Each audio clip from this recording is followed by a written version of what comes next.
Okay, sorry for the slightly late start, but we're ready to go. So today will be the last day of new content for us. Um we're gonna be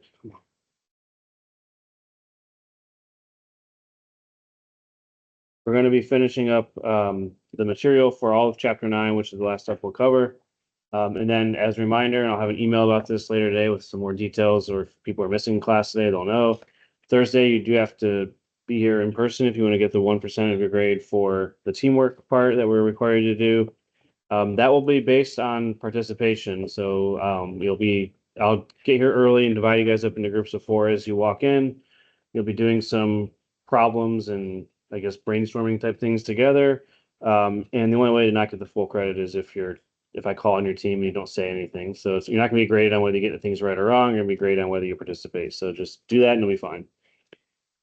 All right. And that'll also serve as a bit of a review for the final exam. So hopefully it's not a total waste of time. Yeah.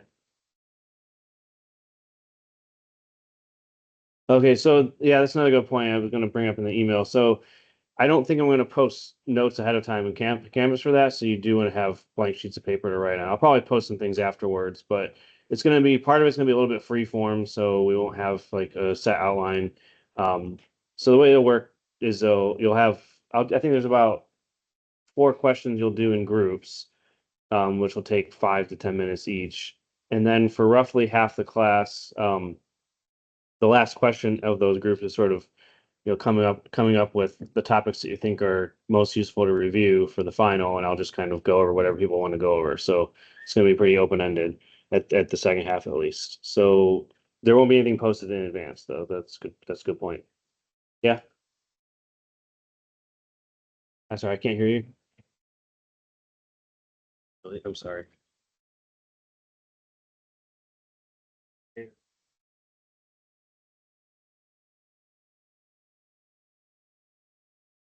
Yeah, so that last teamwork activity will be Thursday, which is our very last day of class because we're Tuesday, Thursday. So really. Oh, I thought you were talking about Thursday stuff. Nobody thought to tell me before today. It's my fault, but if that happened, I guess it's the first time that happened, so you could have let me know. All right, so I will have this posted afterward, obviously. I apologize for that. There's some graphics today that you'll have to just look at for now, but most of it, if you have any sort of blank paper or tablet, you can write out okay. So I apologize for that. I thought I did that. Um, okay, so then we're going to go into what we're covering today. So the first one is a total replicate of what we ended with last time. So if you were here last time, you would have this one, which is just a summary of the metallic structure types. So we're talking about crystalline structures that are going to have a few different possible arrangements of the atoms, a few different unit cells, as we call them. We're focusing primarily on cubic unit cells. We talk a little bit about hexagonal. So this is useful to cover again because it does somewhat relate to what we're going to cover for part of today on ionic compounds. So these are the structures that pure metals would occupy. Um, and then we're going to talk about ionic structures, which are largely based off of these, but with some additional features. Okay, so we had simple cubic, which was also called primitive cubic.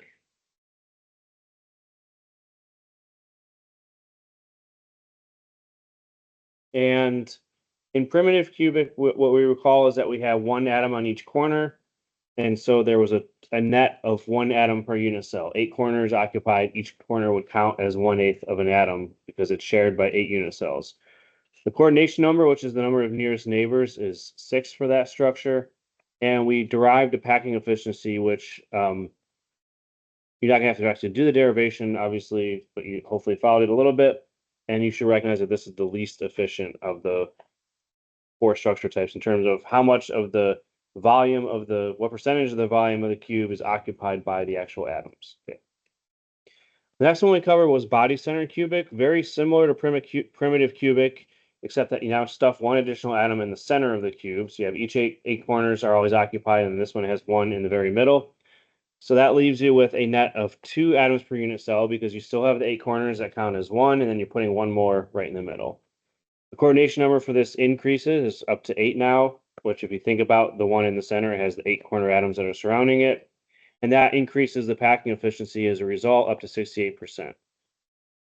The last two, face-centered cubic and hexagonal, are derived in very similar ways. They start with the same close packed layers of atoms. We're taking atoms that are bunched together as closely as possible and layering them on top of each other, two-dimensional layers that are stacked. And for face-centered cubic, you alternate 3 layers before repeating. Hexagonal, you alternate 2 layers before repeating. So they're similar in a lot of ways. Now, in terms of the abbreviations or other names for this, face-centered cubic is also called cubic close packed because it's the closest packed arrangement of atoms we can have. The number of atoms per unit cell increases up to 4. You have all 8 corners plus all 6 faces, which adds up to a net of 4. Coordination number is even higher at 12, and that correlates with the higher packing efficiency of 74%. Hexagonal is almost the same, it's just named differently. The unit cell would look different, although we're not going to talk about it as much. The number of atoms per unit cell would be 6. It is a different shaped unit cell, as the name hexagonal implies, but the coordination number and the packing efficiency are identical because it's, again, generated from the same types of layers as the cubic close packed structure.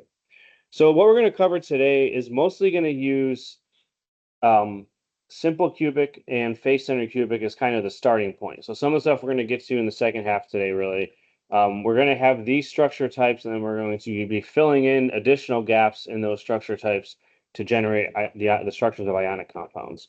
But before we get to that, we're going to cover another class of solids where we're not going to talk in as much detail about the structures, but we're going to talk about some examples of them and some of their key properties. And these are called network solids. So just like any crystalline solid, network solids involve atoms arranged in 3 dimensions, all directions, an infinite array that's regularly repeating. So it's that same sort of general structure, but the difference is that network solids are formed by covalent bonds. So metallic solids are formed by metallic bonds, which we talked about as being these delocalized valence electrons that cover the whole volume and sort of float around throughout the atoms. In network solids, the atoms can be arranged in similar ways, but they're held together not by metallic bonds, but by covalent bonds. So they're going to be made up primarily of the p block elements over on the right side of the periodic table. So you can almost think of these as infinite molecules. So we talked about covalent bonding a lot back in chapter 3 and how it can occur in discrete molecules to link atoms together. And in a network solid, you have kind of a similar thing going on. You have covalent bonds holding the atoms together, but it just goes on and on forever. There's not just a single molecule that sort of terminates, but it's just a huge network, as the name suggests. So one form of network solids are atomic solids as well. Those would be also different forms of elements. The difference being now that we're not talking about metallic elements, but we're talking about non-metal elements on the right side of the periodic table. Some of those form network solids. And one that forms 2 different types of network solids, which are called 2 different allotropes if it's 2 different forms of the same element, is carbon. Talked a little bit about carbon in the context of a phase diagram, but carbon has 2 solid forms, 2 main solid forms that exist, diamond and graphite. So what happens in diamond is that you have tetrahedra of carbon atoms. So they form tetrahedral structures, but they go on in all directions forever. They don't just stop at 4 atoms, they keep going.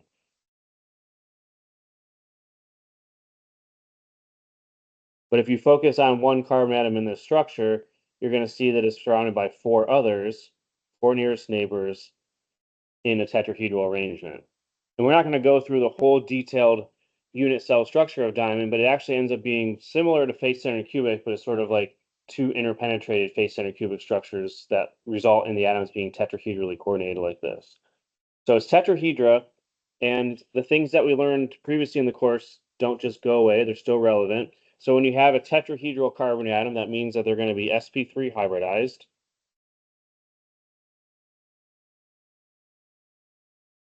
And all of these bonds that hold this network together, which are covalent bonds, are all sigma bonds, because when you have sp hybridized orbitals, sigma bonds is the only type of bond they can form. That all relates back to stuff we learned earlier. Now, the other major form of carbon, which is actually the most stable form at ambient conditions, although both of these can exist, is called graphite.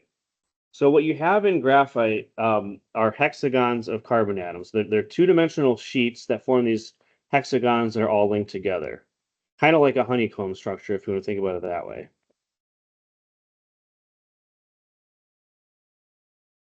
And these flat sheets are going to be stacked in layers. So if you recall the one molecule we talked about back in chapter 4, which is benzene, which is this hexagon of 6 carbon atoms, all the atoms are sp2 hybridized. Graphite is kind of like that, but the hexagons are all linked together into sort of an extended honeycomb arrangement. So you have these planes of carbon atoms like this. They're these flat sheets, and then those flat sheets are going to be held together by van der Waals forces. So the only covalent bonds in the structure are all in the same plane. So they form these two-dimensional networks that are flat, and then the flat sheets are held together by van der Waals forces and stacked on top of each other. Now, because you have these flat sheets, and as this diagram sort of shows here, each carbon atom is only now connected to 3 others. So if you look at this one here, it has 3 nearest neighbors in the structure that it's bonded to. So that makes them sp2 hybridized now. So the key difference in terms of bonding between graphite and diamond is that diamond is sp3 hybridized, graphite is sp2. And because it's sp2 hybridized, you now have sigma and pi bonds involved. And the pi bonds involve an unhybridized p orbital at each carbon atom, and those pi bonds would be then delocalized over large parts of the structure as a result. All right, so that's the key structural differences between diamond and graphite. And what we're going to also talk about a little bit is how that relates to their properties. So we don't need to talk about this in great level of detail, but in diamond you have, we're going to go over this on the next slide. Sorry, we'll hold off on that. The last thing I want to cover here is that this definition of allotrope. So when we're talking about two forms of the same element, two solid forms in particular, they're referred to as allotropes. So I don't know if that term will come up for you at all, but when we say diamond and carbon, diamond and graphite are both allotropes of carbon, two different forms of the same element. Phosphorus is another one that has allotropes, white and red phosphorus. There's a lot of elements where this could be the case. Okay, so these are two different forms of carbon. And again, the key point of this slide is that the bonding and the geometry of these are quite different from each other. And then what that also translates into are going to be very different properties for these two allotropes. So we've probably a little bit familiar with diamond. It's a very hard substance. It's colorless if it's in its pure form. And one thing we're going to talk a lot about today are the electrical properties of materials and how that relates to their structure and bonding. So there's sort of two limiting extremes. One is insulator, which means they don't conduct electricity. The other is conductor, which means they do. And so diamond is an insulator. We talked a little bit about that in the context of metals. Metals are very good conductors because the electrons are delocalized. But diamond is an insulator because you have all of these localized sp3 hybridized sigma bonds, and so those electrons can't delocalize in any way, so they're insulators. Now, when we go to graphite, on the other allotrope of carbon, if you've seen graphite before, it's black in color and it's soft and slippery substance. So very different appearance than diamond, very different texture as well. It's soft and slippery, it's black in color. And the property that we're going to understand the most in terms of the bonding is that it conducts electricity. So graphite is a conductor. So some of this sort of can make sense a little bit too. So in graphite, you have these two-dimensional sheets that are just held together by weak van der Waals forces. So that allows those sheets to slide over each other, giving it that more slippery and soft mechanical properties. And then in terms of it being a conductor, it has those pi electrons that are delocalized that allow charge to be conducted. So the way that you can explain the conductivity properties in more detail are with what's called band structures. So this is a new topic we're going to introduce in the context of network solids, which talks about how do the molecular orbitals look like in these extended network solids. So think back to chapter 4, we talked about molecular orbital diagrams where you have bonding orbitals at the bottom, anti-bonding orbitals at the top, sometimes different types of those that can be sigma or pi. And the same thing occurs in extended network solids. You still have molecular orbitals, but the difference is that because they're these infinite arrays, they have a lot of atoms, a lot of orbitals, And instead of forming discrete, well-separated energy levels, they form what are called bands, which are sort of like smears of energy levels that are all really close together by virtue of having so many different molecular orbitals all near each other in energy. So when you go and look at an insulator, which most nonmetals are insulators, um, graphite is kind of an exception to that. When you have an insulator, if we look at an energy level diagram for this, so what you have are, at the bottom, you have your band that represents the filled bonding molecular orbitals. All right, so again, you have a whole bunch of bonding molecular orbitals that are all really close in energy, and they form this sort of band of energy levels. And we call this the valence band. Now, when a material is an insulator, you also are going to have the empty molecular orbitals. So anytime you're conducting charge, you need electrons to go from filled molecular orbitals into empty molecular orbitals. That's how they sort of move through the structure. Remember, you can only put 2 electrons into an orbital. Same is still true in these band structures. So you can't have electrons just moving around in the valence band because that would require them to pop over into orbitals that are already doubly filled. So if you want the electrons to move and for electricity to be conducted, you need these electrons to hop into an empty valence orbital, or an empty conduction orbital is what it's called. So what you have then in insulators is separated by a pretty large gap. You have your empty antibonding molecular orbitals up here.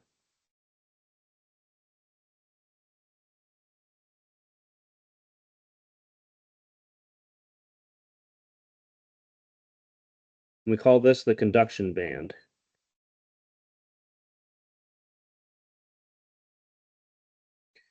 And again, in insulators, you have a large energy gap between these, which makes it difficult or impossible for electrons to hop from the valence band to the conduction band, which has to occur for them to conduct through the material. All right, so that's what insulators look like in terms of their band structure. They have bonding and antibonding molecular orbital bands, as they're called, but they're separated by a large gap. But when we go to a material that's a conductor, which would be everything all right up there? All right, please stop watching videos with sound on. So if you go to conductors, which are metals, or graphite is an example of a conductor, what you have in those types of materials is you have your valence band is still at the bottom.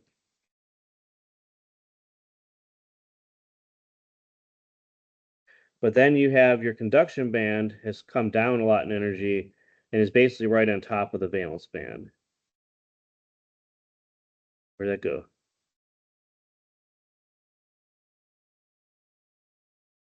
I don't know why those boxes disappeared. Let me try that again. All right, so you have your filled molecular orbitals, that's your valence band. And then right on top of that, you have your empty conduction band.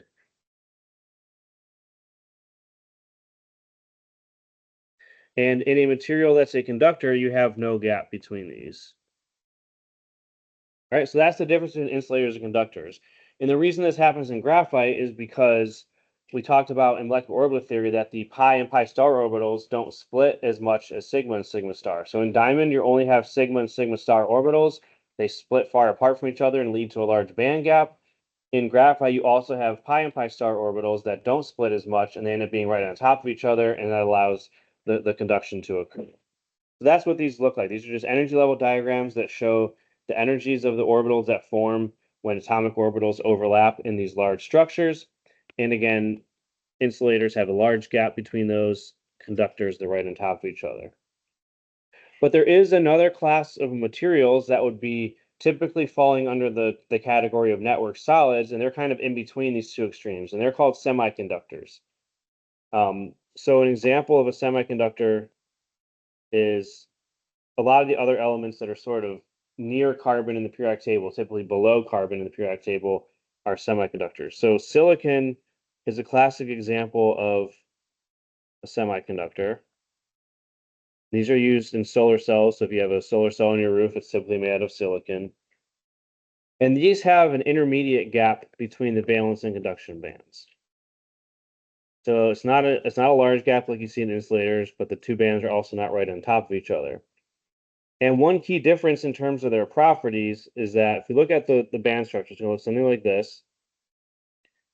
You have a valence band,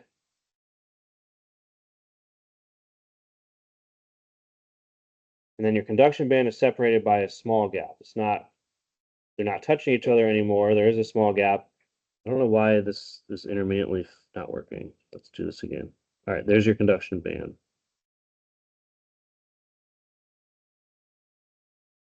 All right, conduction band up there. And you have an intermediate gap between the two. It's non-zero. And a key difference in terms of the properties is that if you have a metal that conducts electricity, the conductivity decreases with temperature, but for a semiconductor, the conductivity increases.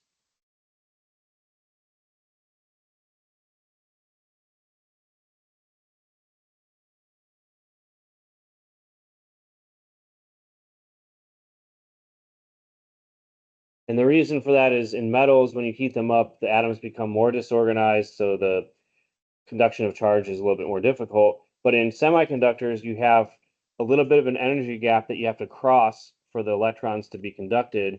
If you give it more thermal energy, if you increase the temperature, more electrons are able to hop over that gap and you get a higher conductivity as a result. So that's the key difference in the properties. And again, semiconductors are sort of in between. They don't conduct electricity very well in typical cases, but if you heat them up, they are able to start conducting electricity and electrons can cross this gap here. Now, also with semiconductors, there's two different ways of sort of changing the conductivity properties, and it's often done when you're making these types of materials, and that's called doping. So what you do with doping is you take a pure material like silicon, which is a semiconductor, and you add in a small percentage of another element, which is going to change how many valence electrons you would have in that structure. So an element from a different group of the periodic table that has a different number of valence electrons. So that's going to allow you to either have additional valence electrons in the structure or be deficient in valence electrons because you're going to replace some of the silicon atoms with something else that has a different number of valence electrons. So one example is called N. There's two types. There's one that's called N-type, which is where you dope with extra valence electrons.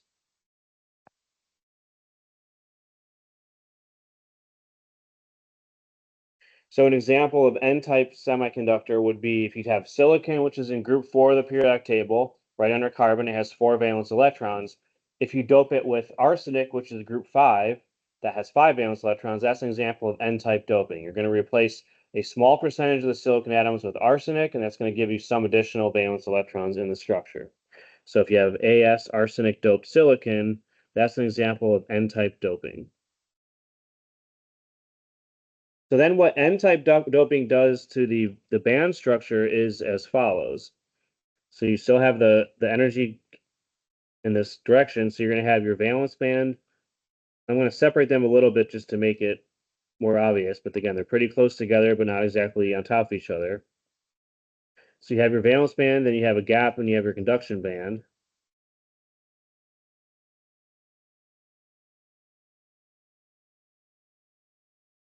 But then with N-type doping, you're putting in some extra valence electrons. So some of those are going to end up populating the very bottom of your conduction band. I'll show them here as sort of extra electrons that go right by the conduction band. Those come from the arsenic, which has an additional valence electron. And then that leads to a small gap between those electrons and the conduction band, allowing them to easily hop into the conduction band, and then conductivity can occur. So you have these extra electrons that end up being near the conduction band, and because they're so close to the conduction band, they can easily hop into that conduction band, and that allows electricity to be conducted. The other type of doped semiconductor is called p-typed, and this is just the exact opposite. You dope with fewer valence electrons.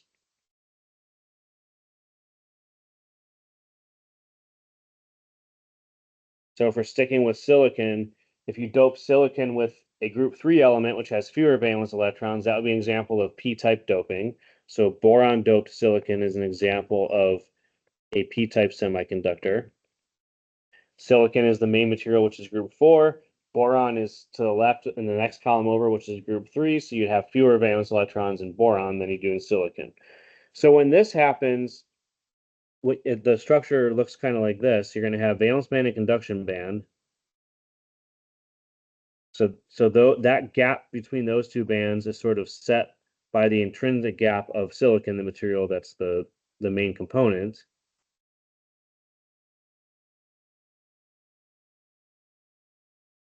I have no idea why this is happening today. I draw something and it just goes away.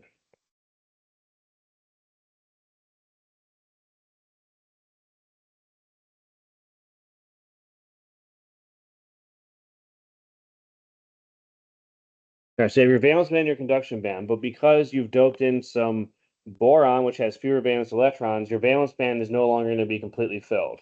The valence band is completely filled in native silicon when it has 4 valence electrons per atom. You take out some of the silicon, replace it with boron, you have less valence electrons, and so your valence band is no longer completely filled. So you're going to have these what are called holes in the valence band. We'll draw them as little dots here. So the top of your valence band, you're going to have holes, which are basically energy levels or orbitals that are not completely filled. So you're going to have what are formally positive charges or holes in your valence band. And those holes allow electrons from lower energy levels in the valence band to hop up into those holes. And again, that leaves the charges moving more freely than they would in native silicon. So these are ways, doping is a way of basically increasing the conductivity of a semiconductor. Normal semiconductors have a gap between the two bands. Electrons don't easily move between those two energy levels. But then by doping, you put in additional electrons or take out some of the electrons that allows charges to move more freely. All right, any questions on that? That's probably the most conceptually advanced topic that we'll cover today, so I want to make sure everybody gets it. Okay, so then the last thing we're going to cover is what's called a network covalent compound. So the types that we've covered so far are network compound, are network solids, but they're atomic solids. They're just elemental, carbon, silicon, things like that. But we also have network covalent compounds where you'd have two different elements that are covalently bonded together into a large network. And the one we're going to talk about, really the only one we're going to talk about, and just some things about it, not in a lot of detail, is SiO2, silicon dioxide. Now, silicon dioxide you might think is very similar to carbon dioxide because carbon and silicon are right on top of each other in the periodic table. They both have 4 valence electrons. So you might think that, well, SiO2, CO2 probably look very similar. But there actually is a very important difference here. So with CO2, as we've already talked about a lot in this course, it forms these discrete molecules that are linear in shape. It's a nonpolar gas, as you probably know, and it has 2 sigma and 2 pi bonds between the carbons and oxygens.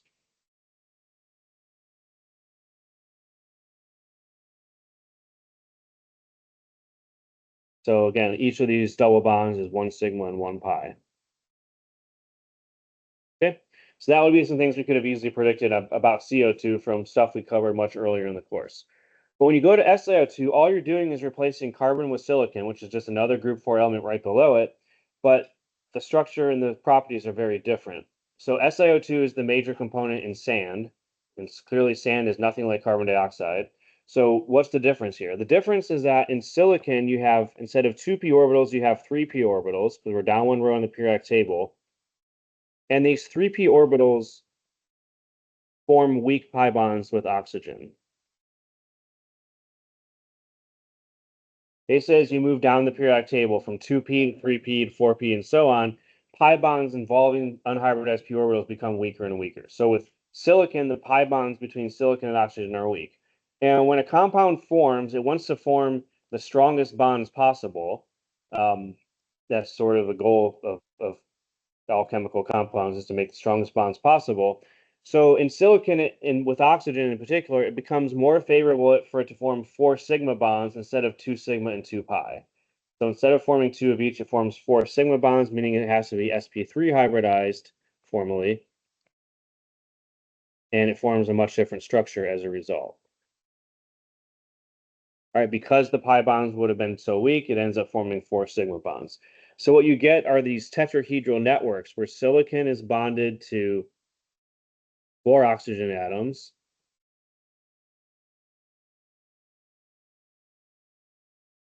In a tetrahedron, but the structure doesn't stop there. This oxygen will be bonded to another silicon, and it just keeps going on in all directions. I'm going to draw just a small piece of it here that shows that you have all of these tetrahedral silicon atoms bonded to 4 oxygens each, and it goes on into this infinite network in all directions. All right. So it just keeps going on and on and on. So what you basically have are SiO4, formerly 2- tetrahedra,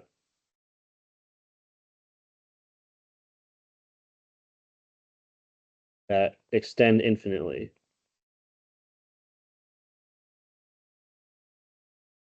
Now, you might be wondering, why isn't the whole thing negatively charged then? I mean, that's a complicated question, but basically, as you get to the surface of the material, these oxygens are either going to be terminated with hydrogen to make OH groups, or you'll have just missing oxygen atoms that are called vacancies.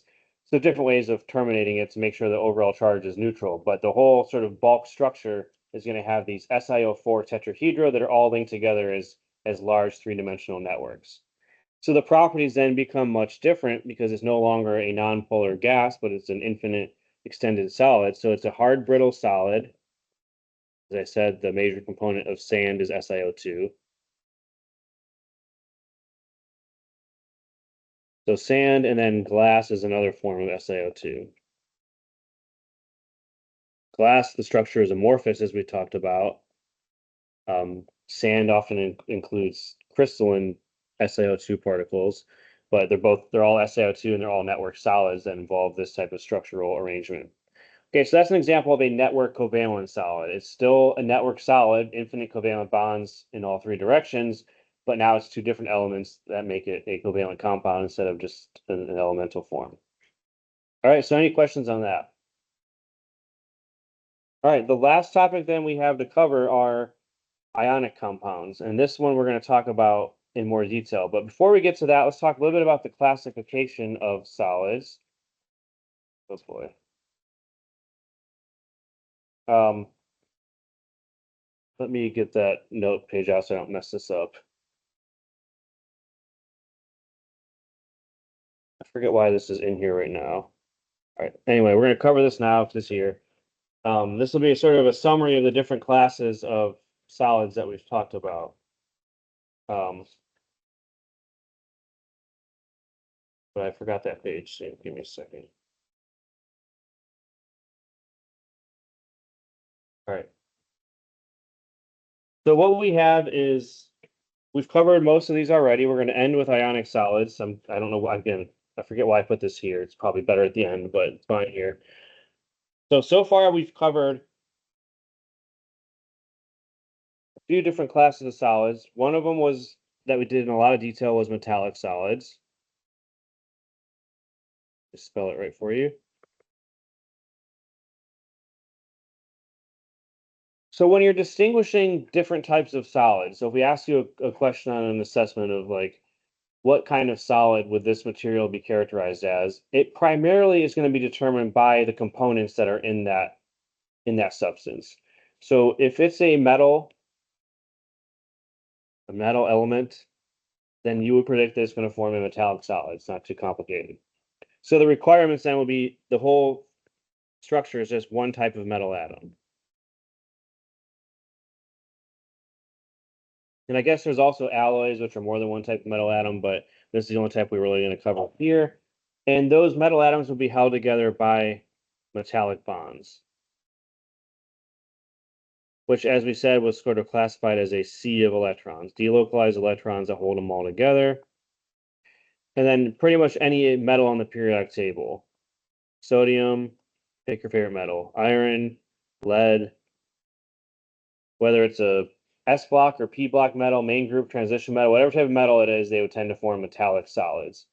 The one that we just finished talking about is called a network covalent solid.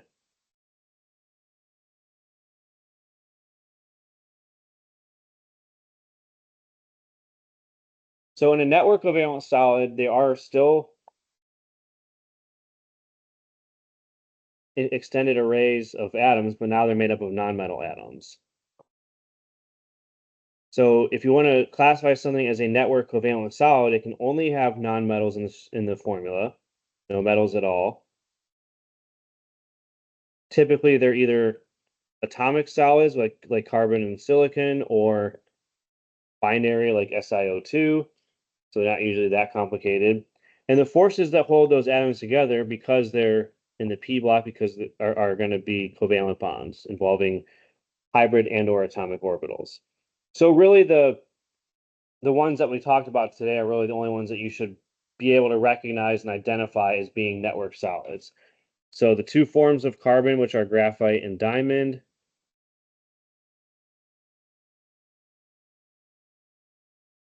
silicon, which is right below carbon on the periodic table, germanium, which is right below that. So most of the group 4 elements, carbon, silicon, germanium, below that they have more metallic behavior, but those first three in group 4 all sort of form network atomic solids, and then the only network covalent compound that you would really encounter in this course is SiO2. So there's not too many of those yet. They, their formulas might look similar to other things, but you just have to remember which ones are which.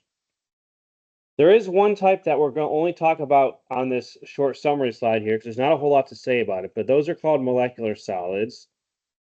We touched on those briefly earlier, but we didn't say a whole lot, and there's not a whole lot, much more to say. In a molecular solid, what you have is a covalent compound that forms discrete molecules. So something like water, H2O, when it's in its solid form, or some of the elements like I2 iodine, those are iodine molecules, two iodines bonded together into a molecule, and they would form as a solid structure, or S8, another element. So these are going to be compounds that are made up of discrete molecules, but when they exist in the solid phase, they would be classified as molecular solids. So these also only have nonmetals in their formula. They can be elemental or they can be compounds that have two different elements in them, but they're all nonmetals. And what you have in this situation are you're going to have covalent bonds that hold the atoms together into those molecules, but the molecules themselves in the solid structure are held together by intermolecular forces. So you're going to have either dipole-dipole or hydrogen bonds or dispersion forces. Basically, any intermolecular force can hold these together. So there are still covalent bonds that are bonding the atoms to one another in the molecules, but then the molecules are held into a solid lattice by virtue of intermolecular forces. So many of the elements that are solid would be classified as molecular solids, I2P4S8. This is, again, discrete molecules that have those formulas, but then the molecules would be held together by dispersion forces. Ice, the solid form of water, pretty much any covalent compound in its solid form. If it's not a network solid, like if it's not one of these, if it's a nonmetal element or a covalent compound and it's in its solid form, it'll be classified as a molecular solid. And that's really all we're going to say about those. The last type, which we're going to cover for the rest of today, are ionic solids. So this would basically be any ionic compound, which means that the components in the lattice are positively and negatively charged ions, whatever makes up that formula. To recognize what an ionic compound is, it's the same as before. The formula has a metal and a non-metal in the formula. It could also have polyatomic ions, as we've talked about, although from the standpoint of structures, we're only going to talk about binary ionic compounds, those that have one metal and one non-metal in the formula. The forces that hold those together are ionic bonds. You have discrete positive and negative charges, and then strong electrostatic forces of attraction between them. And as I said, any ionic compound would fit in this category. These are some of the ones that we'll talk about in detail. So mostly binary ionic compounds that will actually give detailed structural information about. Okay. So if you want to understand then how ionic compounds work, let's first talk about in more detail about sort of how they're formed. This kind of was already covered in that summary, but let's give a little more detail on it. So in an ionic solid, you have discrete positive and negative ions that are going to be held together by forces of attraction. Anytime you have opposite charges near each other, they're going to have attractive forces called electrostatic forces that hold them in place.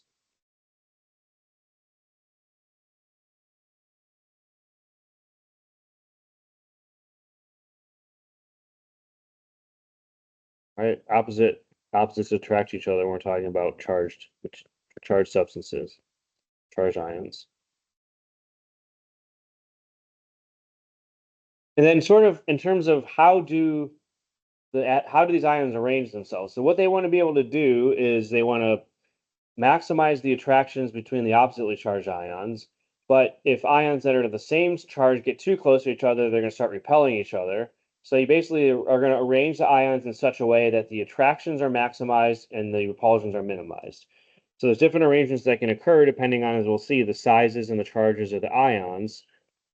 And sometimes it's hard to predict offhand. But basically, the structures that form are going to maximize these attractions between opposite ions and minimize repulsions by keeping the ones that have the same charges farther away from each other.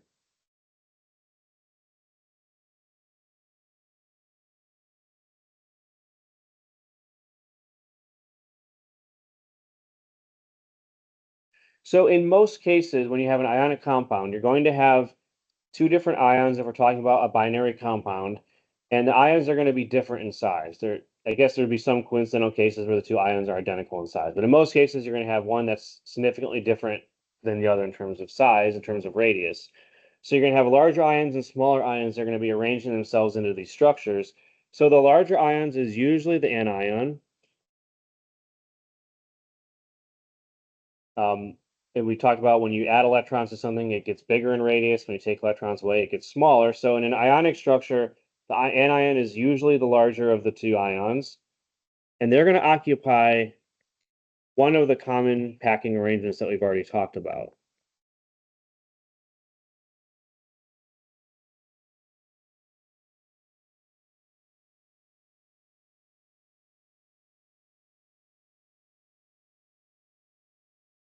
If anybody else can feel the whole building vibrating, I don't know why that is, but it's you're not going crazy. It's happening. All right.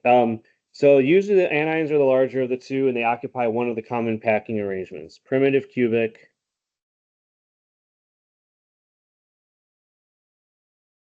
face center cubic, or hexagonal close packing. So one of those structures occupied by the anions. There's many other possibilities, but these are the ones we're going to talk about. So the large ions form one of those common structures that we've already discussed. And then the smaller ions, which is usually the positive ion in this case, they're going to occupy holes in that structure. So we talked about how the packing efficiency for none of these structures reaches 100%. 74% is the highest packing efficiency. So whether it's primitive cubic or face center cubic, you're going to have little gaps in the structure that the positive ion can slide into. And which of those structure types is observed and which of the holes would then be occupied by the positive ion depends on the relative sizes of the ions. So there is some predictive power over the structures of these just based on the relative sizes of the ions.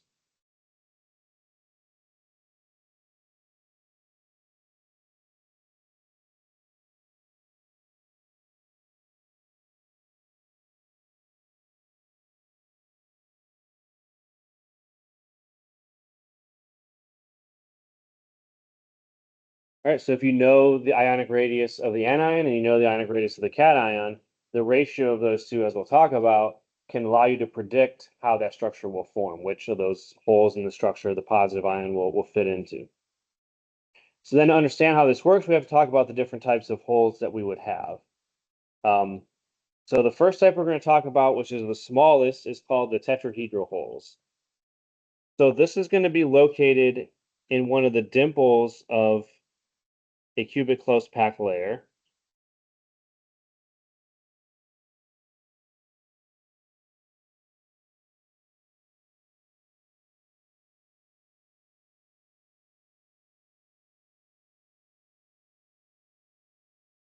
So if you're thinking about the layers that make up these structures, there's these close packed layers, and if you just sit right on top of one of those layers below the atom that's above it, that would be called a tetrahedral hole right in the middle there. Now, most of us like to think about the cubic unicells rather than these layered structures. So what you basically have is in a face center cubic structure, you have one in each corner of the cube.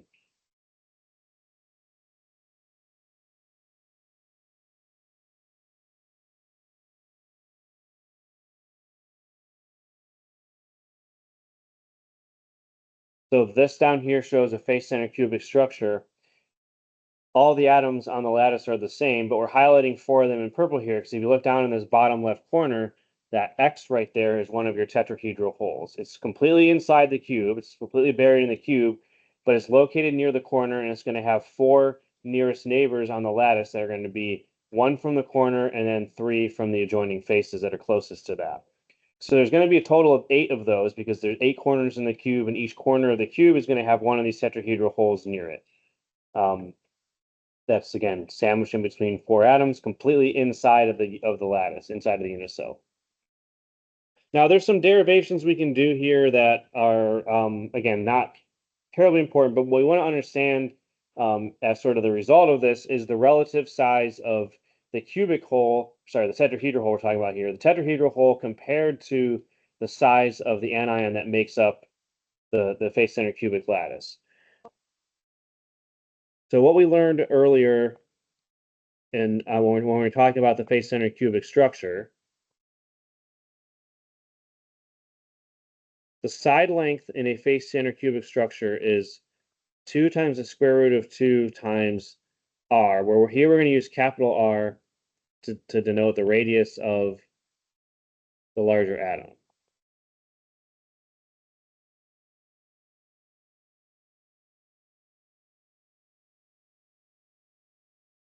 All right, so the larger ion occupies the face-centered cubic structure, and the side length of the cube, A, is going to be equal to 2 times the square root of 2 times that radius. That's something we covered earlier.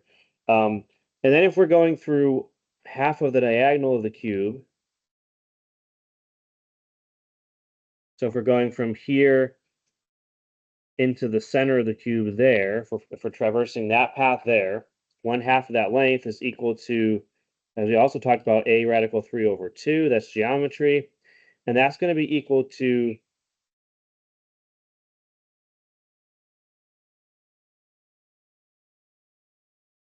two radical 2 times radical 3r over 2. So we don't need the 2 there, because that's taking a radical 3 times 2 radical 2r. So we're multiplying those two together. And then what that's going to be equal to is we're going through 2 radii of the larger ion as we get through this, as we go to the center, and then 2 times the radius of the smaller ion. So I'm going to use lowercase r for the smaller ion. So as you go through that center diagonal, you're going to have to cross 2 atomic radii of the larger atom, and you're going to go through the whole tetrahedral hole that's right there. So I don't know why I'm doing this derivation, because it's kind of messy, but basically what you end up getting to is that the smaller radius is equal to radical 2 times radical 3 over 2 minus 1 times the larger radius. So that's the relationship between the 2 radii, the radius of the tetrahedral hole and the radius of the ion that's forming that structure, which is equal to 0.225 times the big radius. So the tetrahedral holes are small. They're only about 22.5% the size of the other ion that's in the structure. All right, so that's the derivation for that. I'll probably skip derivations for the rest of these in the interest of time, because you're not going to be asked to derive things on the exam. But the important thing, again, to recognize is that this is where the tetrahedral holes are, 1 in each corner, and they're pretty small, 0.225 times the radius of whatever ion is making up the lattice. Now, the other type of hole is called an octahedral hole. So this is going to be, if you're thinking about the layers, it's going to be between 2 sets of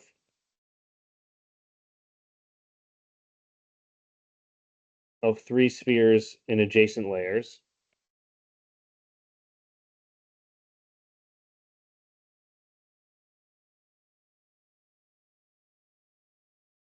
So that's if you have 2 layers like this, and you put an atom in the middle of the 2 layers that has 3 on the top and 3 on the bottom, that would be called an octahedral hole. But in terms of where they are in the cubic structure, there's going to be 1 on each edge and 1 in the center. Sorry, just there's only 1 center. So that's what this is showing here. The red circles here indicate the positions of the face-centered cubic structure, and these little hollow white circles that are labeled as O represent the locations of the octahedral holes. So there's 1 along each edge, So there's 12 edges on a cube, and each one of those is occupied by an octahedral hole, and then one right in the center of the hole. And hopefully this picture tells you why we call it an octahedral hole, because if you look at the one in the center, it has 6 nearest neighbors. All 6 of the faces surround that center position. So we call it octahedral because it's an octahedral geometry for that position. Now, in terms of the relative size, I'm going to skip the derivation, but what you come up with for this one is that the radius of the octahedral hole is equal to 0.414 times the radius of the larger ion. So that's larger than a tetrahedral hole. So tetrahedral hole is only 2.225, 22.5%. This one is up to 0.414 or 41% as large as the larger ion. So these are larger than tetrahedral holes.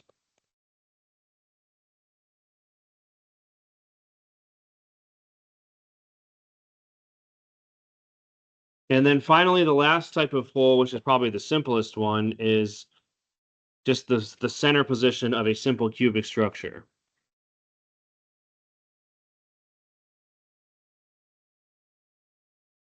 So if the anions form a simple cubic arrangement with just one in each corner now, if you put the cation in the middle of that, at the center of the cube, we call that the cubic hole.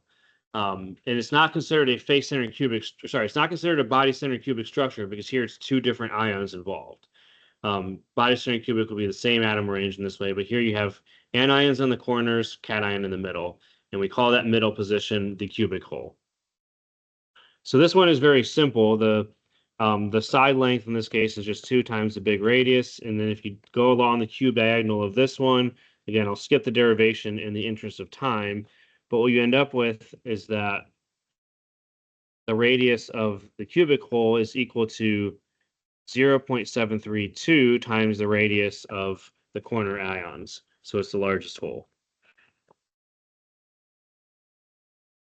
All right, so those are the 3 types of holes we're going to consider. When we're forming structures of ionic compounds, you're going to have either a face-centered cubic arrangement of the anions typically, or a simple cubic arrangement, and the cations are going to go into some or all of those holes, either the tetrahedral holes, the octahedral holes, or the center position in the simple cubic structure.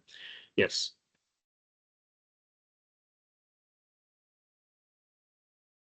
And so then, as we're going to get to a little bit later on, what's going to determine the radius, the structure that's formed, which holes are occupied, are going to be the relative radii. So if the radii are 0.225 to 0.414, they're going to go to tetrahedral holes. If they're too big for tetrahedral holes, they're going to go in octahedral holes.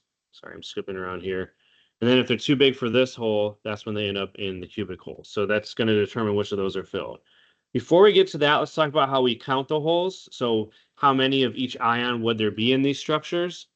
So for the tetrahedral holes, we have 8 of them, and they're all inside of the cube.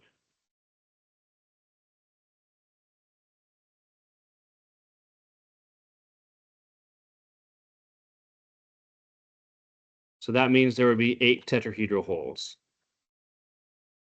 All right, because there's, again, each of the 8 corners has a tetrahedral hole located near it. All 8 of them are inside of the unit cell, so they belong entirely to that unit cell. So one unit cell would have 8 tetrahedral holes in it, meaning if all of those holes were occupied with ions, there'd be 8 of that ion in the structure. All right.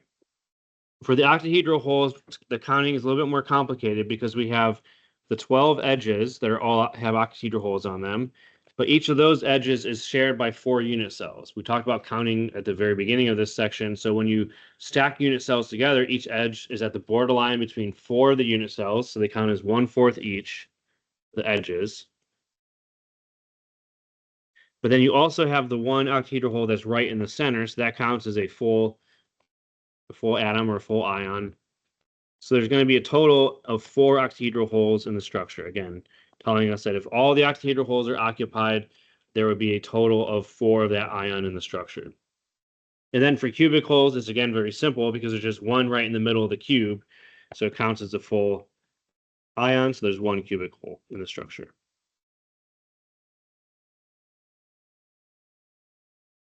And this counting is going to be important because when we're talking about the structures of ionic compounds, we can predict the formula of that compound based on the charge of the ions, and we need to make sure we have the right number of each. We have to make sure the charges remain balanced. So as an example, if we have all 8 tetrahedral holes occupied, we have twice as many of that ion as we do of the one in red. So that'll only work if there's a 1-to-2 ratio of those two. If it's something different, then you wouldn't occupy all the holes. So we'll get some examples of that as we finish this up today.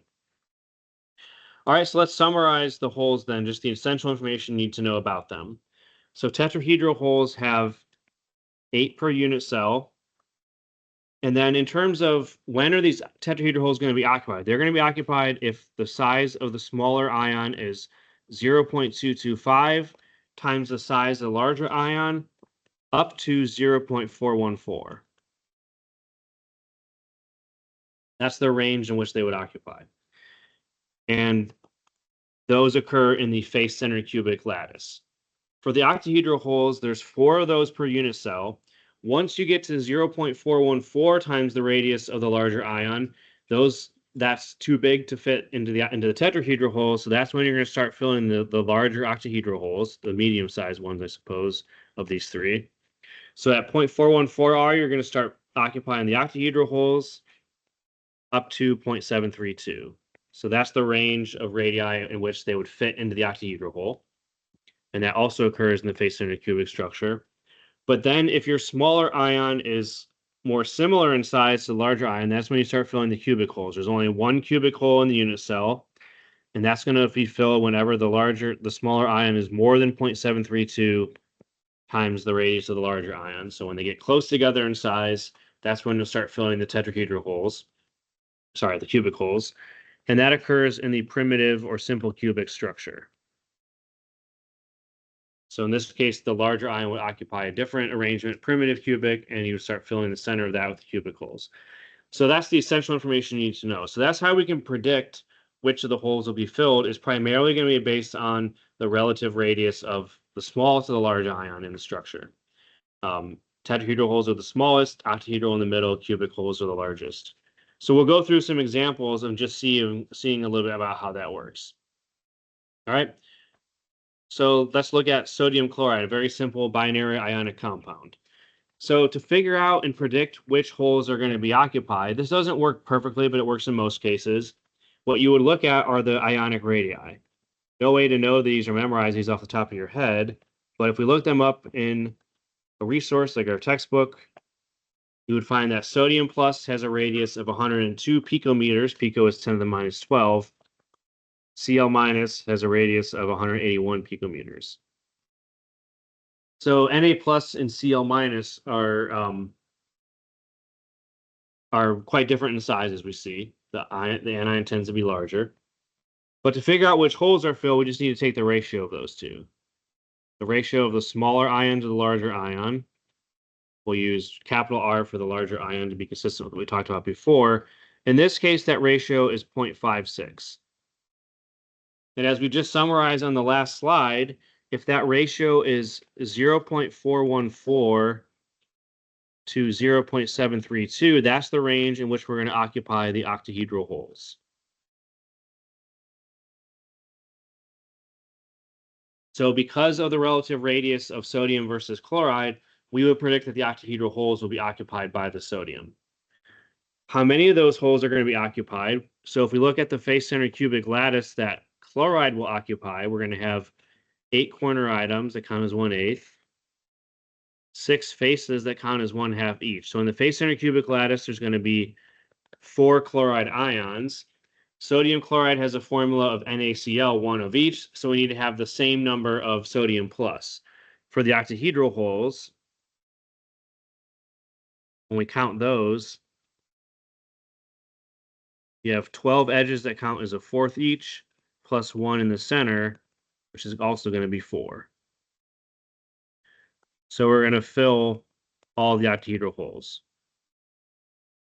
We need the same number of sodium and chloride ions. In order for that to be true, you have to fill all of those octahedral holes to get 4 of each in the unit cell. Okay? And then one other thing we can talk about is the coordination number. For an octahedral hole, it's quite simple. If you remember back in chapter 4 when we talked about the octahedral geometry, that was 6 things bonded to the central atom. So the octahedral hole has a coordination number of 6. Meaning that the sodium ion is surrounded by 6 chlorides in the structure. And if you look at that one there in the middle, 1, 2, 3, 4, 5, 6. Okay. So that's some information about the sodium chloride structure, where we use the relative radius to predict the holes that are occupied, and the balancing of the charges to predict that all of those have to be filled to keep a 1-to-1 ratio of cation to anion. All right. Another example would be the cesium chloride structure. So this is very similar to sodium chloride, but we're just moving down the column for the alkali metal, going all the way down to cesium now. So when we look at the radii here, the radius of cesium is much larger than sodium, as we would predict, is 174 picometers. The radius for chloride is still 181, same anion. But now we can see that the two radii are much more similar. So when we divide the radius for cesium plus divided by the radius for Cl minus,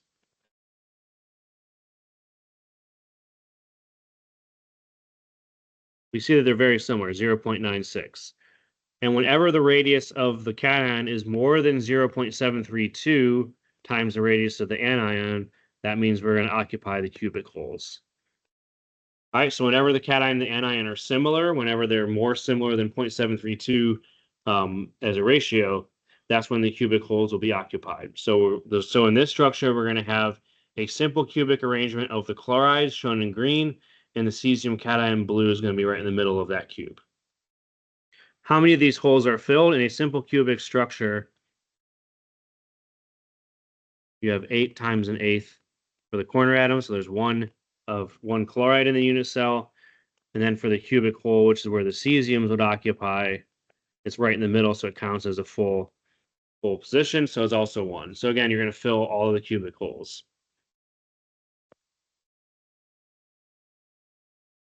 All right, so all cubic holes would be filled, so you'd have this arrangement for all the unit cells. The coordination number for a cubic hole is, again, not too different to visualize, because you have this one right in the middle here. It's surrounded by all 8 corners, so the coordination number for a cubic hole would be 8, if we asked you about that. Okay. So that's cesium chloride, also a 1-to-1 ionic compound, but this time occupying a different structure because the two radii are more similar to each other. All right, the last one we're going to talk about in detail is the zinc sulfide structure. So for zinc sulfide, we have the formula is going to be ZnS. Zinc always forms +2 cations. Sulfide always forms -2 anions. So the formula would just be one of each to balance the charges. And then in terms of the ionic radii, zinc 2+ has a radius of 60, and S2- is much larger, 184. Similar to chloride, they're isoelectronic. So those radii are quite different from each other, and when we divide the two, S2-. I'm looking at the wrong one. Zinc 2+, sorry, and S2-. That comes out to 0.33. Okay, so that's going to be in between the range of the tetrahedral holes, because if R is 0.225 times the larger radius up to 0.414, that's the range in which we can occupy tetrahedral holes. All right, so in this structure, the cation zinc 2+ is small enough to fit into the tetrahedral hole, so that's what we would predict will happen. But in terms of how many of them are filled, the sulfide ions are going to be in the face-centered cubic structure. That's where the tetrahedral holes occur. So you'd have 4 of those, as we counted before. But then for the tetrahedral holes, we said that there's 1 in each of the corners, and that would give you a total of 8 tetrahedral holes. But in this structure, we need to have the same number of cations and anions. It's a 1-to-1 ionic compound. So if we filled all 8 tetrahedral holes, we'd have twice as many cations as anions, which is not correct. So that means we can only fill half of the tetrahedral holes in this structure to maintain the 1-to-1 ratio that we need. So we're going to fill exactly half of the tetrahedral holes. And so that's what the structure looks like shown up here. Purple is zinc, and you're gonna have half of the corners occupied with zinc. The other 4 corners would be empty to maintain the balance of charge. Okay, so half of them would be filled. The coordination number for the tetrahedral holes also doesn't really require us to know any new information. We learned back in chapter 4 that tetrahedral means 4 things bonded to the center atom, so the coordination number for a tetrahedral hole would also be 4. That one there would have 1, 2, 3, 4 sulfides surrounding it. But again, in this structure, only half of the holes are occupied by zinc to maintain the 1-to-1 ratio of the two that we need. All right, so any questions on those last 3 examples? Again, this is showing you some of the analysis that we do to predict the structures and some different ways that these cations and anions can arrange themselves. So any questions on that before I move on? All right, so what we're going to end with then are just a couple of example problems that'll give you an idea of some of the things that we might ask on a test. So let's say we have calcium fluoride, and the cations in this case are going to occupy the face-centered cubic array. A little bit different than we normally see, but here the cations are the ones that occupy the face-centered cubic positions. If the anions fill the tetrahedral holes, how many of them must be filled? All right, so the first thing we need to think about is the formula of the compound to be able to understand what's the right ratio of cations to anions that we would need. So if we go to the periodic table real quick,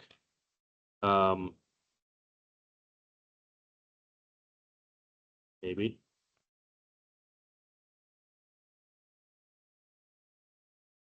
This is on my desktop. All right, so just a review of chapter 3 stuff now. So it's calcium fluoride. Calcium is in the second column of the periodic table, so we would predict that it makes a 2+ cation. Fluoride is in the halogen series, so we predict that it makes a -1 anion, gains 1 electron to reach the noble gas. So we have a +2 cation, a -1 anion, so that means that the formula for this compound would be CaF2. Now, this is not something that we would easily predict, but we're telling you here that the cations, which is calcium, occupies the face-centered cubic array. So in terms of how many of those there are, this is a review of things we just did a little bit ago. For calcium, we have 8 corner positions all occupied. Face-centered cubic also involves the 6 faces, which count as a half each because they're shared by 2 unit cells.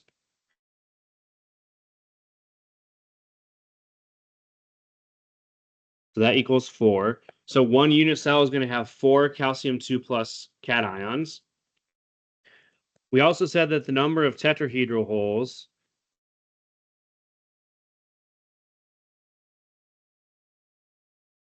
is 8. All right, so we have 8 tetrahedral holes. So that means in this case, if we had all 8 of them occupied, we would have Ca4, F8 occupied by the tetrahedral holes for fluoride, which reduces down to CaF2. So in this case, we do need all 8 of them to be filled to get the correct formula.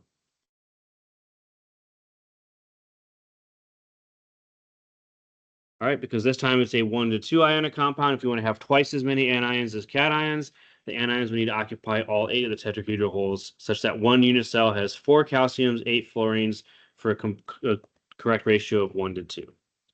All right, any questions on that? All right, the last one is a little bit different, but here we have a compound called lithium boride, which is a binary ionic compound of lithium and boron. A little bit strange because boron is a metalloid, so it doesn't often form anions, but with lithium it can make ionic compounds. And we're describing the structure. So the boron ions occupy the positions of a face-centered cubic lattice. The lithium ions occupy all of the octahedral and tetrahedral holes. We want to know what the formula is for that compound. So here we're occupying both holes. It's not common to do that, but it can happen. So for boron, that's the one that's going to be on the face-centered cubic positions. And we've already done this counting many times today. But for face-centered cubic, you have 8 corners and 6 faces. The corners count as 1/8 each. The faces count as 1/2 each. So there'd be a total of 4 of the borons. And when you're in a face-centered cubic lattice, you're always going to have 4 atoms in the structure. Now for the lithium, what we have are octahedral and tetrahedral holes.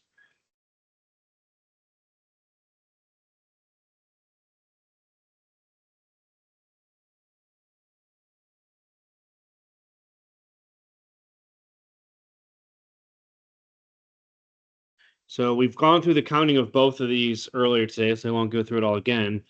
But for octahedral holes, there's a total of 4 of them in the structure because there's the 12 edges that count as a fourth each. That's 3, and then 1 in the middle is a total of 4.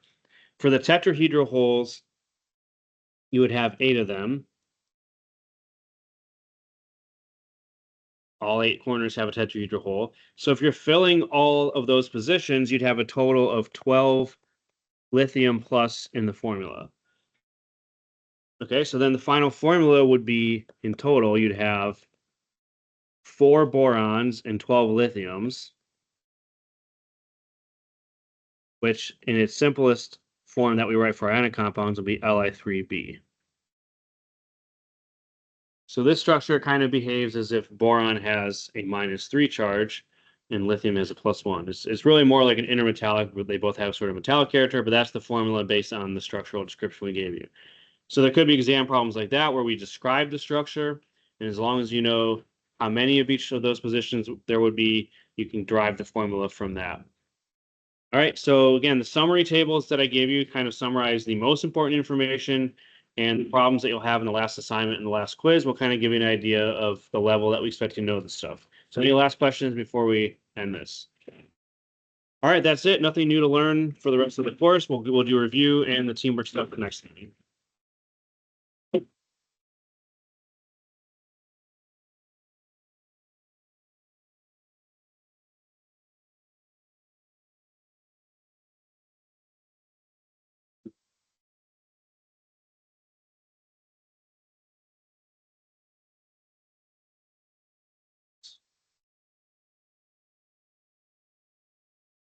I don't really understand. So the way you solve a problem is this: is we're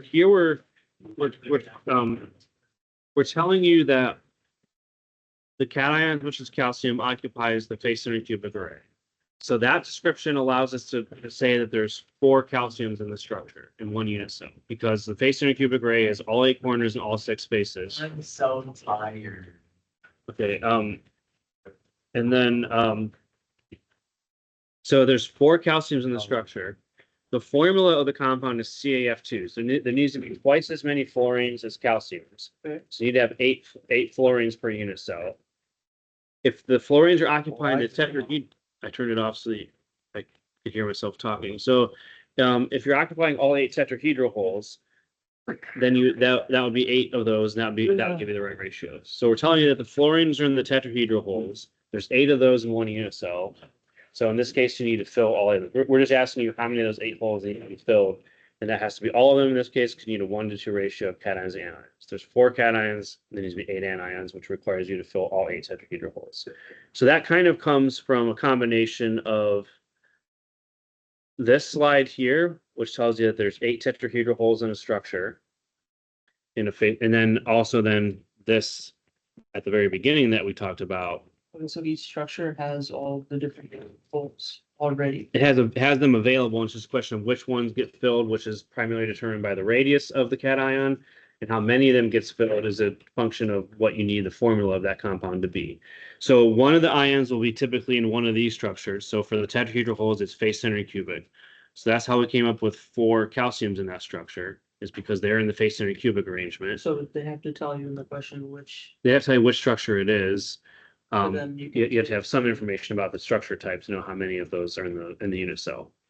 So you take the type of structure and then multiply it by how many of that element there are. So there's kind of, you want to make sure you get the right ratio of the 2 elements. So there's kind of 2 pieces of this. One is recognizing that for face center cubic, there's 4 atoms per unit cell. Okay. So in that example problem, we said that calcium was face center cubic. So that means there's 4 calcium atoms or 4 calcium ions in 1 unit cell. And then we said that fluorine was occupying the tetrahedral holes. So going to the summary of the holes then, because ionic compounds have sort of, again, two pieces to them. The anions typically occupy one of those, and then the cations occupy the holes. There's 8 tetrahedral holes in the structure. So in this case, if we have, where's that one here? If you have 4 of the calciums, you would need to occupy all 8 of the tetrahedral holes to have the right number of fluorines. They have to be in a 1-to-2 ratio, because that's the formula of that compound. So. Excuse me, sir? Yeah. So I am trying to get ready for my my exam. So I can hear you. You don't need to click the microphone. Hey, okay, so yeah, so which one is important? Because I have Everything's important. the No, I mean that's not the answer. What do you have? This is like the exam reviews and stuff. the exam reviews. This is from the screenshot of the exams. The practical exam. Yeah. So which one should I use more? The midterm review? Well, the midterm review that I put together, those it- aren't. I mean, those aren't the. These are based on the ones in Canvas or the ones in WebDesign, I guess, are based on real exam questions. So they're probably like a little bit more, but you're not going to necessarily get those same questions. So it is still good to look at both. I would say. Both the midterm and the exam? And the actual exam? Well, you don't have the actual exam. What you have is a practice exam that is. The practice exam and the exam review report. Both. I would say both, yeah, because you don't know what questions you're going to get on the exam, so you want to make sure you cover everything. Yeah, I'll post everything. I just forgot to do it before class today. I forgot to post it before class. I'm sorry. It'll all be up there after today. Yeah. Yeah. I had a question. I forgot to check my menu, and there was like board, so I said to check. There was one on there that like. I could go over it with you. I see I see the result. Next week is our last week of classes, right? I did. Well, after that- this is our last week because we're Tuesday, Thursday class. Monday's your last day. Oh yeah. Afterwards is what? After Monday, what? Finals. Oh no. You gotta study then. That's right. And then thanks for. Thank you. Yep. I was just wondering, did we does this class do like extra credits? No, I'm not. So the dash credit comes from the in-class quizzes. I always thought about making part of that 2% from course evaluations, but I don't know how easy it is for me to get the list of people that did it. I think there's someone in our department who could ask for the list. It wouldn't tell me like what you said, it would just tell you if you did it or not, but I'm not sure how easy that is to do, because I've never actually done that. Yeah, I was just wondering. So I'm gonna give you guys time in class on Thursday. So the idea is everybody will want to be here, ideally to get that 1% for their grade. And then I'll give you like 10 minutes to do course evaluation. So I guess if you want to openly define me not do them during that 10 minutes, that's your choice. I can't penalize you for that, but hopefully just about everybody will do them that way. I was just saying, because I know some professors, they maybe like do it, and, like send me a picture, or like. Some people do that because, like I said, the university does care about like the response rate. Now, I don't have any more promotions to get, so like it really doesn't matter to me anymore. You know, I still care from a personal standpoint, but from that standpoint, it doesn't really matter. But yeah, that is pretty common now, because with the online evaluations, the response rates are much lower. We used to do evaluations in class where like a staff member or grad student from the department would show up with paper forms, hand them out to everybody, and then you would fill them in. And then in those cases, we got higher response rates. People doing it on their own doesn't work so well. Yeah. So what exactly are you multiplying again? So the 8 times 1 out of 8? So that's when you're counting the positions.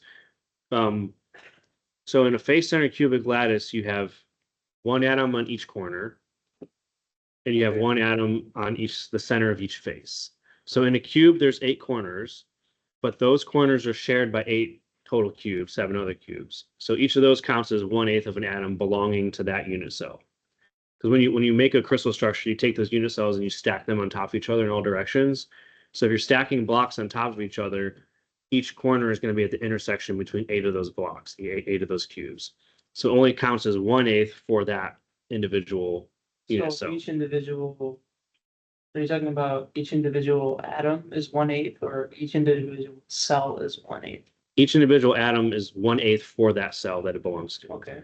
But there's 8 of them in total. So in total, the corners count as 1, and the faces are 6, and they're shared by 2 cells. So they count as a 3. So there's a total of 4 in the face-centered cubic structure. And that again was summarized on the first slide today. Times 1/2, that's 3, that's the face positions. So each of the faces has that like goes back to last time. So like in the face-centered cubic structure, you have one atom on each corner that counts as an eighth each. And then you have one in the center of each face that counts as half each. There's 6 faces in a cube. So 6 times a half is 3, plus the 1 from the corners is a total of 8. So 4 gives us, That's how many calcium is in the structure, because we're telling you here that calcium, which is the cation, occupies the face center cubic array. So that means there's 4 calciums in one unit cell. so face center cubic array. So cubic array means 8 and times. Well, face center cubic is a type of unit cell that means 8 corners and 6 faces are all occupied with atoms.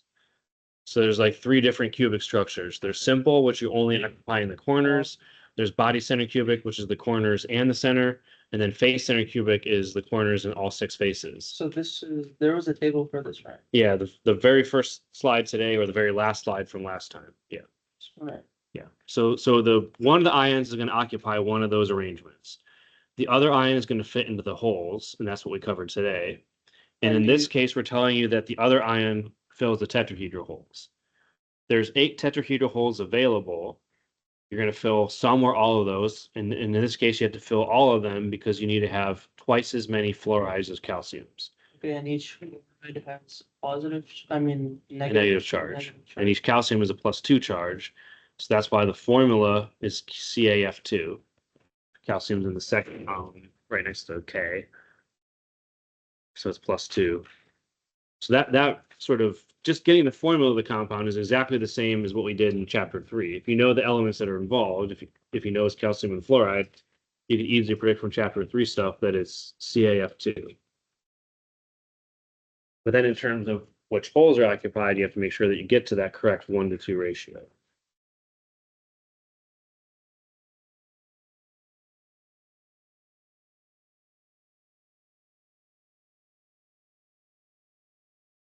I think I get it. All right. Thanks. Yep. This is your last semester? No, I'll be as long. I mean, as far as I know, I'm still employed. Oh, No, I'll probably be. I only do this course in the spring, so in the fall I teach typically in advance. Either you just keep. yeah, I'm not retirement age yet. Right? Some people told me you're. I think. Well, I think my course assignments are going to soon change. So I think I'll have in the fall I'll be teaching inorganic chemistry, like an undergraduate senior level